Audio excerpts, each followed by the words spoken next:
mga idol, welcome back sa ating mini vlog. Nandito naman tayo. Nagbabalik, ayan. Ayan, gulpit pala mga idol. Mag-ano tayo mga idol, kakain tayo. Magmumukbang tayo ng tapos kamuting kahoy.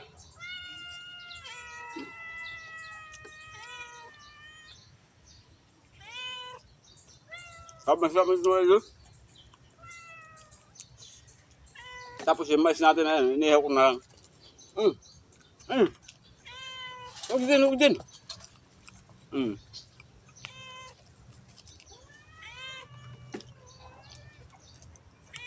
Ayun, napasarap mga idol sa pagmumukbang. Pag ganito. Pag marami lang tayo mukbangan.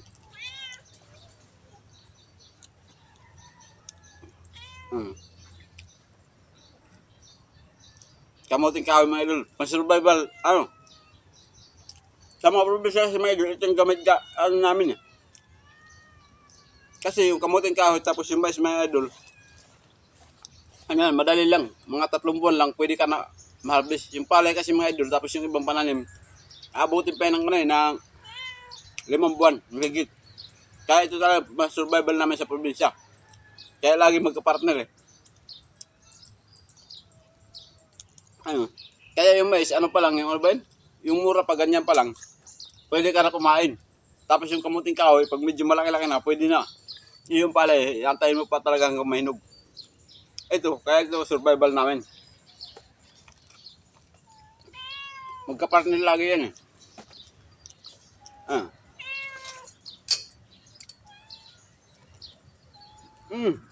Uy.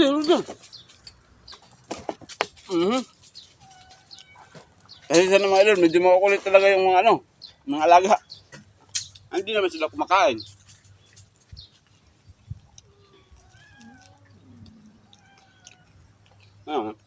Ikaw mga idol, pag halimbawa, problema lang mga idol, pag arawin mo ito talagang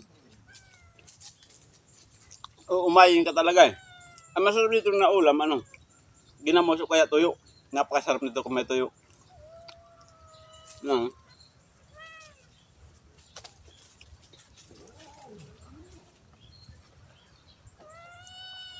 Napakastig, no? Isang talaga matamis.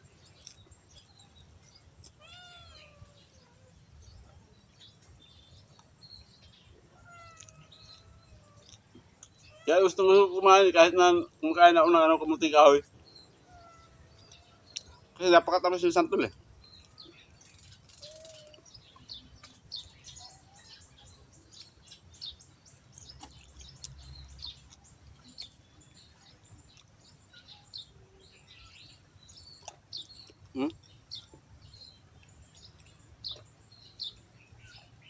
Astig, no? Yung dragon fruit ka na kinain ko.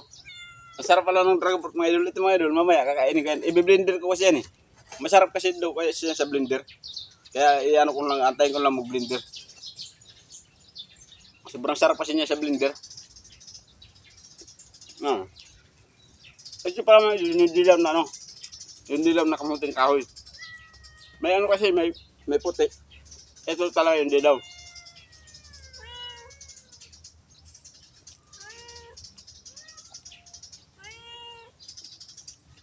O diba? Kamuting kahoy tapos mais. Solve na almusal. Ganito lang talaga sa probinsya mga idol. Pag halimbawa, harvest na,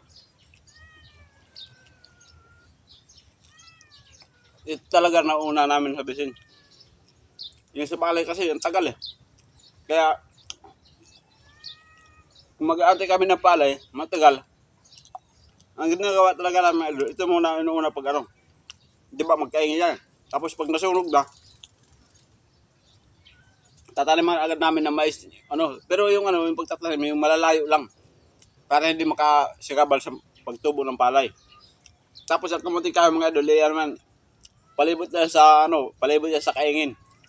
Kaya pag halimbawa pag mga 3 buwan, pwede na maka-harvest, o di ba?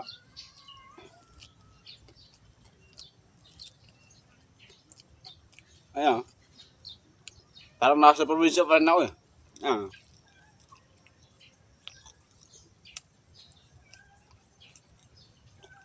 Pakulimit na mga idol kung kumakain din kayo ng ganito. Kasi naman mahilig.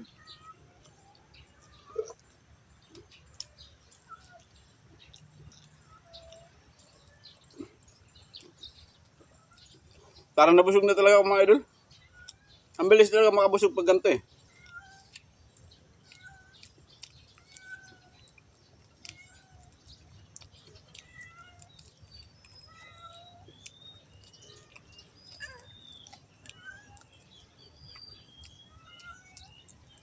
Ah. Medyo ano lang na. Yung ano kasi mga idol, yung mga ganda, yung mga malalaking puso kasi mga idol, papaanuhin yan, ano ba yun? Tuyuin tapos ipapagiling. Kasi yun ang ano namin sa bigas eh. Alternate sa bigas. Kaya ang ginagawa namin, yung medyo may mga ganito na mga hindi gaano marami, ano, yung mga hindi gaano maraming butil. Inaano yan, pinapasaing lang yan.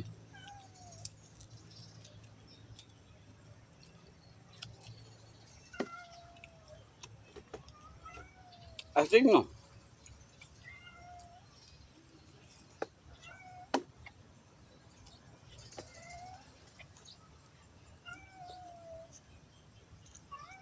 Baka may mga ano kayo dyan mga idol, baka may mga tuyo kayo dyan. Baka may mga tuyo kayo dyan, eh, paparin natin sa ano.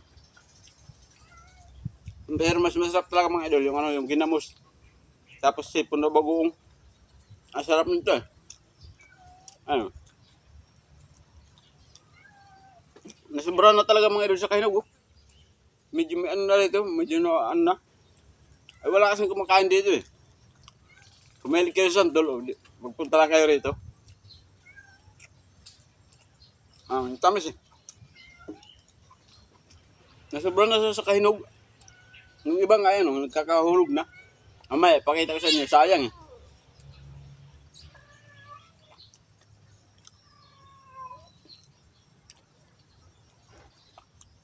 Ayos na ayos no.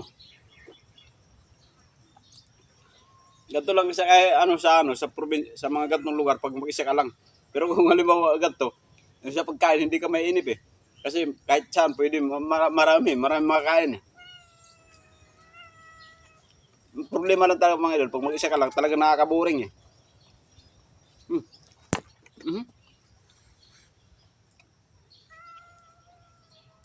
Mas masarap siguro dito kung marami yung kumakain no.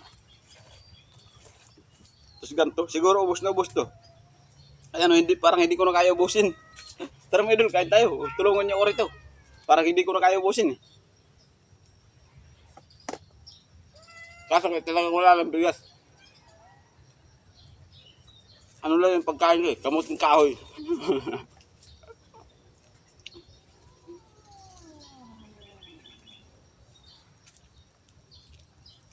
Ganito tayo mga idol, pag linggo, wala masyadong gawa.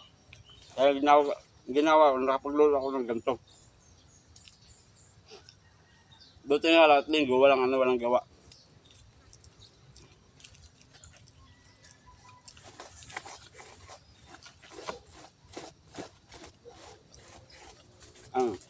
Pero mga pantrabaho pa rin tayo, sa pantrabaho.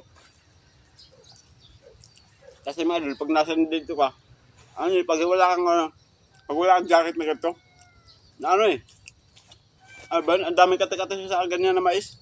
Makate yan eh. Kaya kailangan talaga namin nagagamto tapos pantalon. Kasi pagdating ng hapon, namamantal ka pag ganyan. Pero kami, sanay na kami, pero ako nag-iingat pa rin ako. Siyempre, kaya naman lalo pag lalabas tayo, marami tayong pantal. Di ba?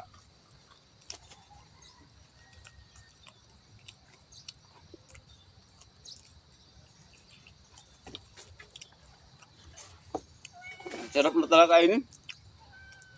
Ba? Kasi kaya ano ko itong mayroon eh. Kailangan na blender eh. Pero kumain ako ng isang mga idol. Matamis kasi mga idol. Ano yan, nahinog na lang yan siya sa puno talaga sa nahinog. Kaya matamis siya. Mas ito talaga yung nahinog mo. Ang tamis eh.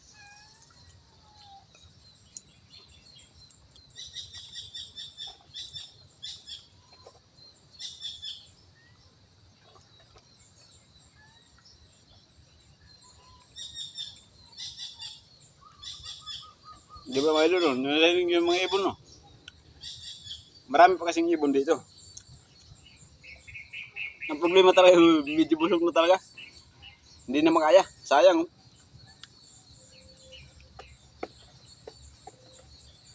Ang mga ano rin dito, ayaw rin kumain eh.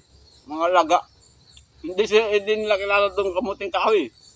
Alam nila na kanin eh.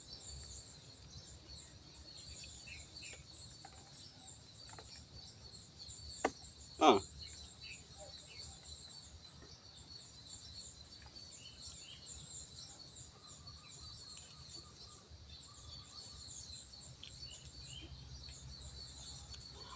Hindi ko naman busog na busog ka na. Hindi ko gusto mo pa kumain pero busog ka na. Yung mata mo gusto mo pa kumain. Pero muraan na. Parang busog na. Sayang mga idol, oh.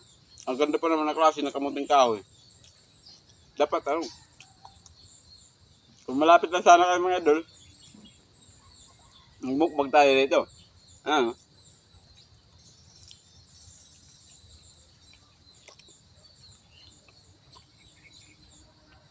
Ito talaga mga narito mga idol. Kung halimbawa, may ano kayo. Itong farm na to kasi mga idol, binibinta to eh. Kaya kung may pagkakataon kayo mga idol, may pera kayo. Kasi mga idol, ang maganda sa mga gantong farm kasi taon-taon tumataas yung value nito eh. Kaya kung gusto niyo ng farm, ito na yung ano niyo na farm. Kasi malalaki na yung mga ano. Malaki na yung mga prutas. Talagang halos bumbon talaga mga idol. May mahinog na prutas kasi marami. Kaya halos lahat kasi tinanim na dito eh. Ang problema, hindi sila mahilig sa hindi sila mahilig sa prutas kaya nasasayang lang. Grabe, ang dami ng hulog oh. Yan, itutur ko kayo mga idol. Sayang talaga. Ano?